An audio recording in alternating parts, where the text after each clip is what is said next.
आज हर माँ बाप रोज पूछते हैं कि बेटा आज तुम स्कूल में गए थे तो क्या पढ़े, और स्कूल में जो होमवर्क मिला है वो तुमने किया कि नहीं।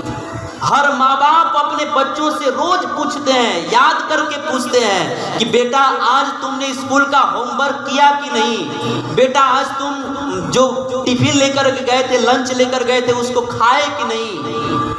ये सब तो पूछते हैं, लेकिन कोई माता पिता, कोई माँ बाप जो है अपने बच्चों से ये नहीं पूछता है कि बेटा आज तुमने गीता पढ़ी कि नहीं, आज तुम जो है भगवान को प्रणाम किए कि नहीं, आज जो है तुम हरि का नाम जप किए कि नहीं। ये कोई नहीं पूछता। क्यों नहीं पूछता? क्योंकि वो खुद नहीं करते हैं, तो अपने बच्चों से कैसे पूछ देंगे, कौन से मुंह से पूछ देंगे। इसलिए पहले माँ बाप, पहले पिता जो है वो खुद अच्छे से भक्ति करें, और भक्ति के साथ साथ अपने बच्चों को भी वो भक्ति की शिक्षा संस्कार दें। देखिए ये पिता बन जाना ना, ये कोई छोटी मोटी पदवी नहीं है। एक पिता की बहुत जिम्मेदारी होती है। यही भगवान ऋषभ देव जी, अभी जो हम शिक्षा सुना रहे थे ऋषभ देव जी की, यही ऋषभ देव जी इसी शिक्षा में अपने पुत्रों को जो शिक्षा दे रहे हैं, उसी शिक्षा के अंतर्गत एक श्लोक में कहते हैं, गुरुर न सस्यात, स्वजनो न सस्यात, जननी न सस्यात, पिता न सस्यात।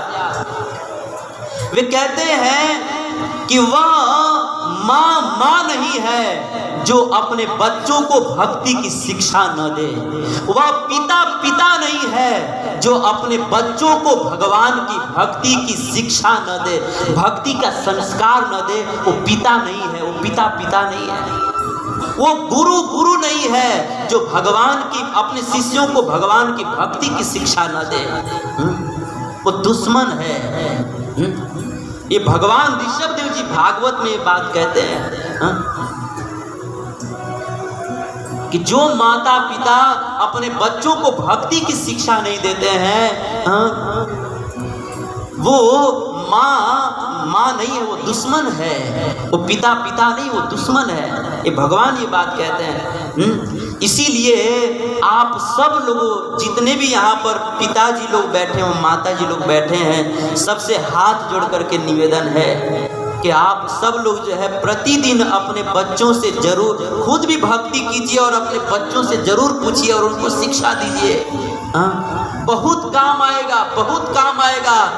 इसका इतना बेनिफिट होगा ना कि अगर आपका बच्चा नरक के रास्ते पर जा रहा होगा ना, वो भी जो है भगवान के भक्ति के रास्ते पर चलने लगेगा तो वैकुंठ में चला जाएगा। इसलिए खुद भी भक्ति करें और अपने बच्चों को भी भक्ति की शिक्षा दें, संस्कार दें। क्योंकि मैं हमेशा कहता हूं कि अगर आप अपने बच्चे को खिलौना नहीं देंगे ना तो वह 1 घंटा रोएगा। अगर आप अपने बच्चे को चॉकलेट नहीं देंगे तो 2 घंटा रोएगा।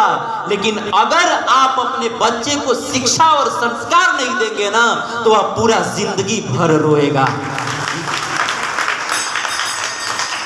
और वो आपको भी रुलाएगा।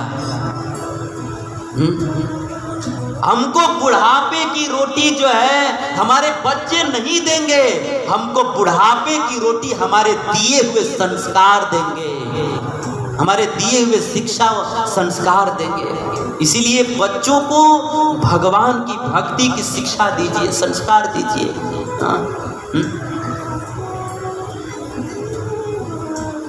अगर बच्चों के जीवन में संस्कार नहीं है तो जीवन किसी काम का नहीं है।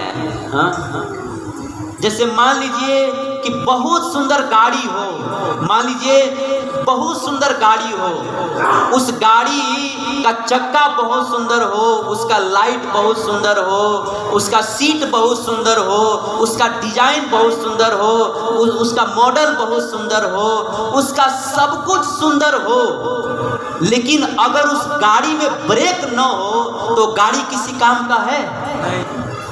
उस गाड़ी में सब कुछ है, उसका चक्का बढ़िया है, उसका स्टीयरिंग बढ़िया है, उसका लाइट बढ़िया है, सीट बढ़िया है, सब कुछ बढ़िया है, लेकिन अगर उसमें ब्रेक न हो तो वह किसी काम का नहीं है। वैसे ही हमारे बच्चे में सारे गुण हो, वो दिखने में सुंदर हो, बोलने में सुंदर हो, काम करने में चतुर हो, बलवान हो, निपुण हो, सब कुछ हो, लेकिन अगर उसमें भक्ति का संस्कार नहीं है तो सब कुछ किसी काम का नहीं है, किसी काम का नहीं है। इसीलिए सब कुछ रहे जीवन में ठीक है, लेकिन भक्ति का संस्कार होना चाहिए उसमें। अगर भक्ति नहीं है तो किसी काम का नहीं है।